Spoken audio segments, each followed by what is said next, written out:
tahun beliau berpuasa selama 2 tahun berturut-turut dan cuma berbuka dengan 2 butir kurma. Selama 1 tahun cuma 1 butir kurma beliau berbuka puasa. Assalamualaikum warahmatullahi wabarakatuh. Saudara-saudara sekalian yang dimuliakan oleh Allah Subhanahu wa taala, dalam beberapa hari ke depan kita akan kedatangan tamu yang mulia, tamu yang agung, tamu yang suci, tamu yang luhur, yaitu Syahrul Siyam, Syahrul Qiyam, Syahrul Quran, Syahrul Furqan, Syahrul Sujud, Syahrul Ibadah, Syahrul Istiqamah, yakni Syahrul Ramadan. Bulan yang dimana di bulan tersebut sangat banyak keutamaan. Bulan yang dimana di bulan tersebut kita bangun untuk ibadah, kita bangun untuk berpuasa. Bulan turunnya Al-Quran sebagai petunjuk bagi umat manusia. Bulan yang dimana Allah Subhanahu wa taala melipat gandakan amal pahala seorang hamba. Bulan yang dimana di bulan tersebut ibadah sunnah sama seperti ibadah wajib di bulan-bulan yang lain. Ibadah wajib di bulan tersebut, satu ibadah wajib sama seperti 70 kali ibadah wajib di bulan-bulan yang lain. Bulan yang dimana keutamaan dan keistimewaan yang ada di dalamnya hanya Allah berikan kepada kita sebagai umat baginda Nabi besar Muhammad SAW. Oleh karenanya saudara-saudara, sebelum datang bulan Ramadan, maka persiapkan kau punya jiwa, persiapkan kau punya hati, persiapkan kau punya diri agar memasuki bulan Ramadan dalam keadaan suci. Karena bulan Ramadan adalah bulan bagi kita untuk berperang melawan hawa nafsu, bulan bagi kita untuk berjuang menundukkan hawa nafsu. Rasulullah SAW ketika beliau pulang dari perang, beliau berkata kepada para sahabat, "Raja'na min jihadil asghar ila jihadil akbar." Wahai para sahabat, kita telah pulang dari perang yang kecil menuju perang yang besar. Kita telah pulang dari perjuangan yang kecil menuju perjuangan yang besar. Kita telah pulang dari melawan musuh yang kecil menuju melawan musuh yang besar. Sahabat menjawab, "Ya Rasulullah, bagaimana mungkin ini peperangan yang kecil? Bagaimana mungkin ini perjuangan yang kecil?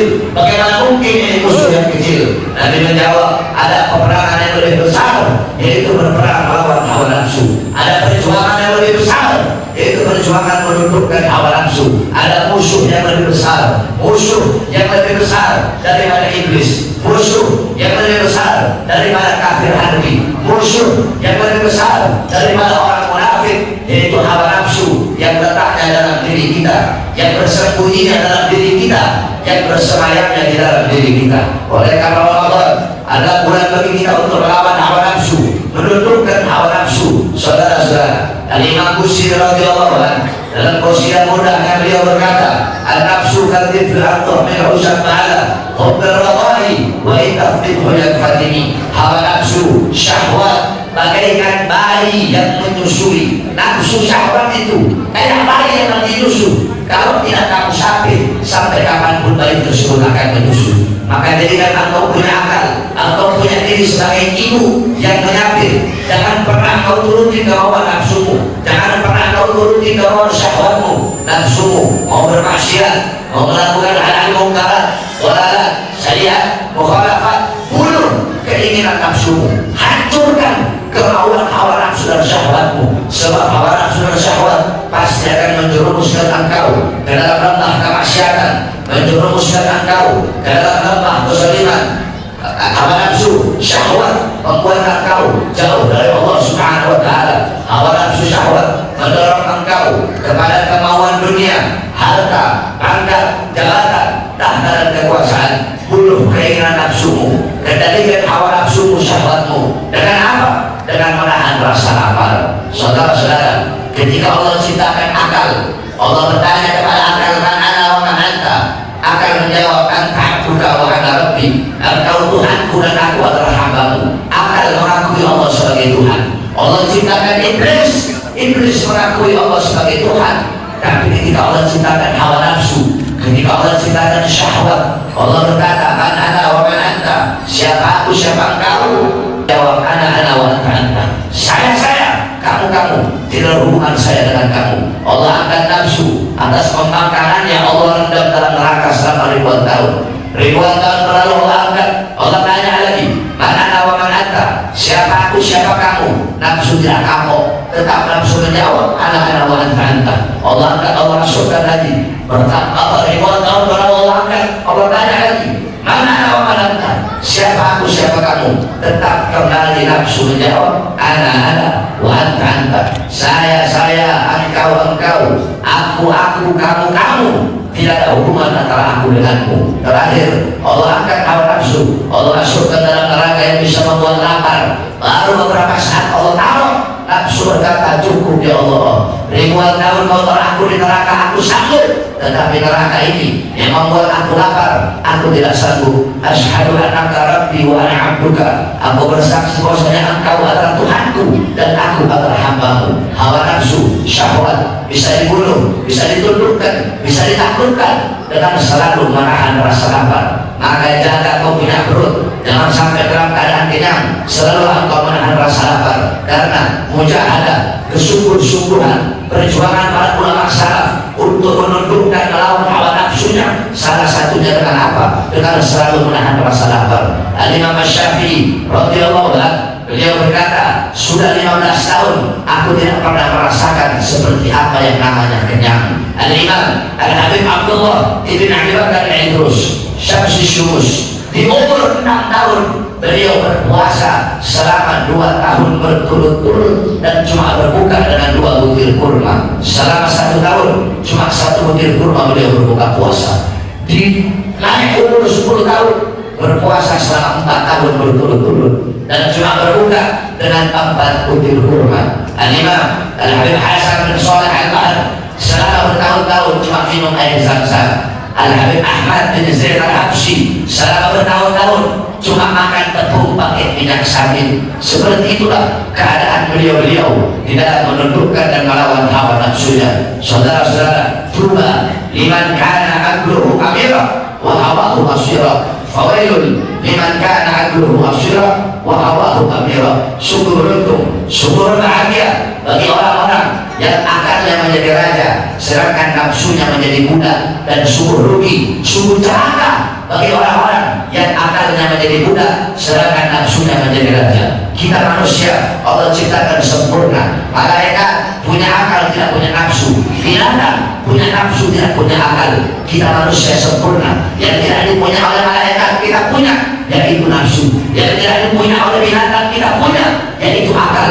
Maka barang siapa seorang hamba yang dimana akalnya mengalahkan nafsunya, akalnya menundukkan nafsunya, akalnya menang, nafsunya kalah, akalnya mengendalikan nafsu, akalnya mempermudah nafsunya, maka kedudukan itu orang lebih tinggi daripada malaikat.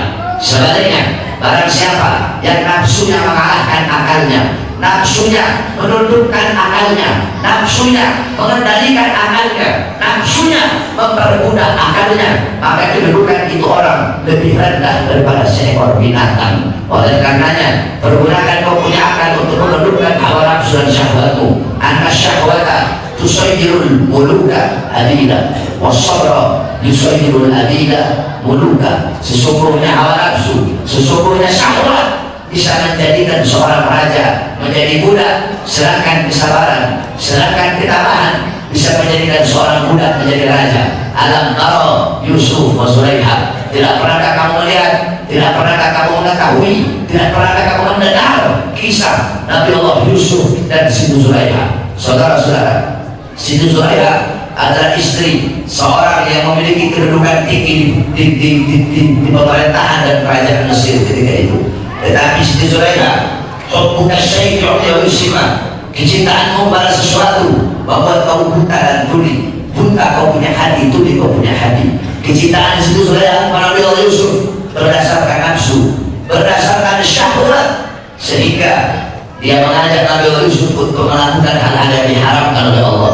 Sehingga awalnya seorang raja karena kalah dengan nafsunya menjadi seorang budak. Sebaliknya, Nabi Allah Yusuf awalnya seorang budak, beliau sabar, beliau tabah di penjara, beliau tabah dimasukkan ke dalam sumur oleh sanak saudaranya, beliau tabah. Kesabaran dan ketabahan beliau menjadikan beliau yang awalnya budak sehingga beliau menjadi raja.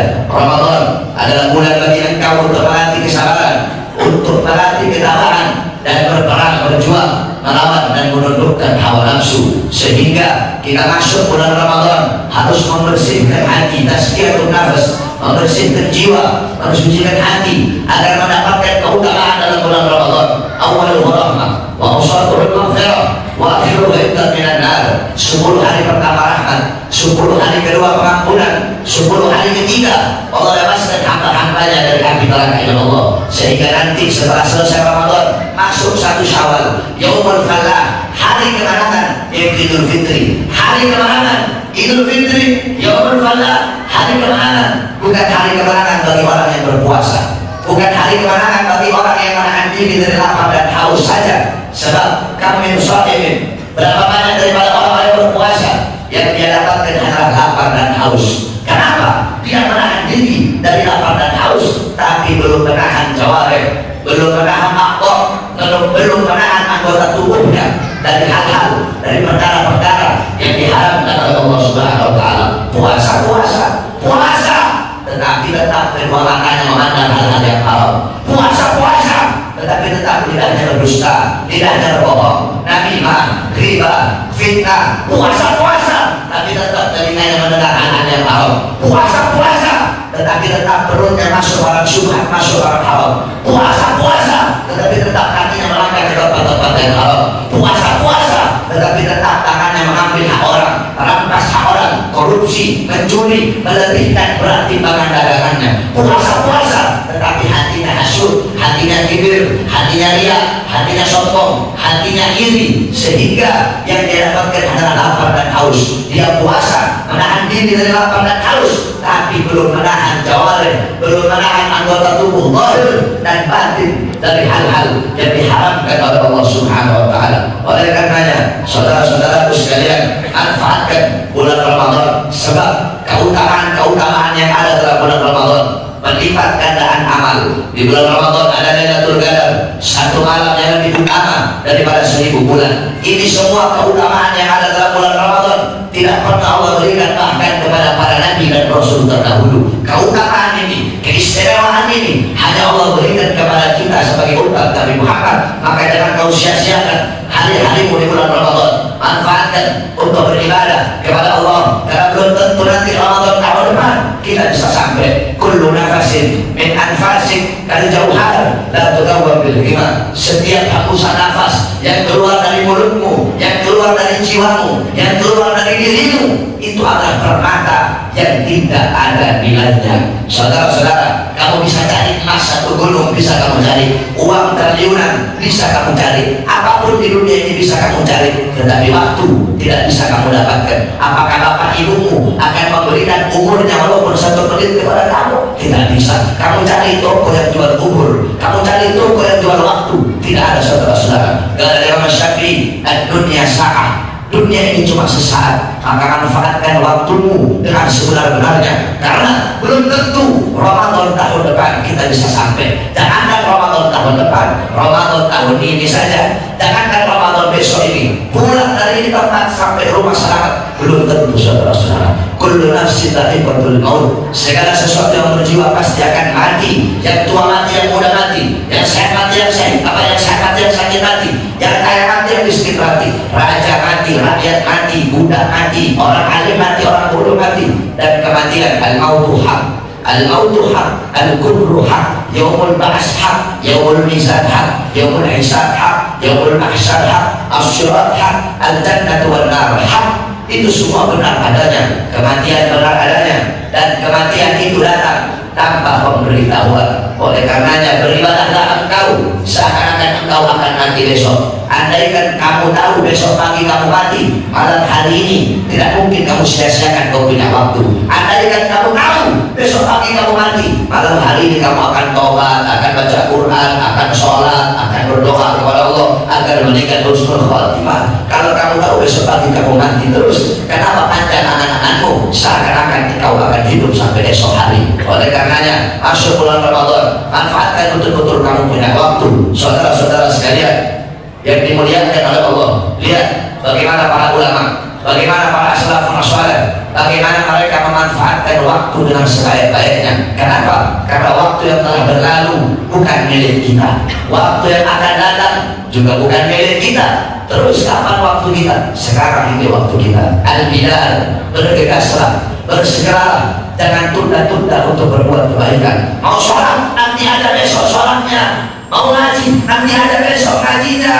Mau kawin, nanti ada besok kawinnya. Sekarang maksiat aja dulu, sekarang zina aja dulu, mabuk aja dulu, besok tak bisa tobat. Sekarang narkoba aja dulu, besok bisa tobat. Sekarang melacur aja dulu, sekarang biarin aja dulu bodoh, nongkrong dulu, besok kan bisa ngaji. Besok bukan waktu milik kalian. Sekarang waktu milik kalian. Saudara-saudara, bagaimana para ulama?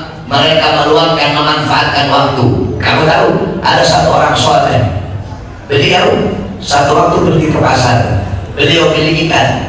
Ketika beliau beli ikan, mau digoreng itu ikan, datang waktunya sholat, beliau sholat. Selesai sholat, mau digoreng itu ikan, datang waktunya baca wirid. Mau digoreng, datang waktunya ngaji. Mau digoreng itu ikan, datang waktunya murojaah. Mau digoreng, datang waktunya muqalaah. Mau digoreng, datang waktunya tadarus Quran. Mau digoreng, datang waktunya ngajar. Mau digoreng, datang waktunya sholat subuh. Mau digoreng, datang waktunya baca wirid. Mau digoreng, datang waktunya sholat duha. Mau digoreng, datang waktunya ngaji. Mau digoreng, datang waktunya siapa. Mau digoreng, datang waktu. Sehingga ikan yang beliau beli terbiar selama 2 hari 2 malam. Akhirnya apa kata beliau? Aku makan itu ikan mentah-mentah dalam keadaan busuk karena tidak punya waktu untuk menggoreng ikan tersebut. Goreng ikan cuma 5 menit, beliau tidak mau buang waktu 5 menitnya untuk menggoreng ikan. Al-Habib Ahmad bin Hasan Al-Attas, beliau dalam kitabnya, beliau pernah menceritakan, aku dulu pernah menemukan catatan seorang wanita dari Qabilah Al-Amudi. Ini wanita famnya Al-Amudi. Dia menulis dengan kitab, dia menulis dengan tangannya syarah kitab Minhaj Al-Imam An-Nawawi. Dia tulis, ketika dia tulis, di akhir tulisan dia memberikan taklid, memberikan komentar, tolong dikasih uzur kalau ada kata-kata yang salah. Kenapa? Karena aku menulis ini kitab dalam keadaan menyusui, lagi nyusuin anak, nggak mau waktu terbuang sia-sia sambil bikin kitab seperti itu para orang salah. Al-Imam Al-Habib Abdullah bin Husain Al-Tahir radhiyallahu anhu, Habib Abdullah, beliau yang tiap hari baca la ilaha illallah 25.000 kali, ya Allah 25.000 kali, salawat kepada Nabi 25.000 kali. Satu waktu beliau dikasih jam tangan oleh muridnya. Ketika dikasih jam tangan, lama kemudian muridnya datang, Habib, mana jam tangan yang saya kasih? Oh, ada jam tangan yang saya nggak pakai, soalnya jam tangannya mati. Coba Habib saya lihat. Ketika dilihat, oh Habib, ini jam tangan nggak rusak, ini jam tangan harus ganti baterai baru bisa hidup lagi. Apa jawab beliau? Maaf, saya tidak punya waktu untuk mengganti baterai jam tangan. Mengganti baterai jam tangan beliau tidak punya waktu. Seperti itulah orang-orang soleh, seperti orang-orang soleh, para asraf, orang soleh di dalam menjaga, memerhatikan dan memanfaatkan waktunya. Oleh karenanya nanti masuk bulan Ramadan, manfaatkan kau punya waktu, karena belum tentu Ramadan tahun depan kita akan sampai. Bersihkan kau punya hati, bersihkan kau punya jiwa agar masuk bulan Ramadan dalam keadaan suci, sehingga amal ibadah kita diterima oleh Allah Subhanahu wa taala. Allahumma barik lana fi Sya'ban wa barik lana Ramadan, Allahumma barik lana fi Sya'ban wa barik lana Ramadan, Allahumma barik lana fi Sya'ban wa barik lana Ramadan. Wa sallallahu alaihi wasallam Muhammad wa ala alihi wa sahbihi wa barik wa sallam. Alhamdulillah rabbil alamin. Wal 'afwu minkum wa assalamu alaikum warahmatullahi wabarakatuh.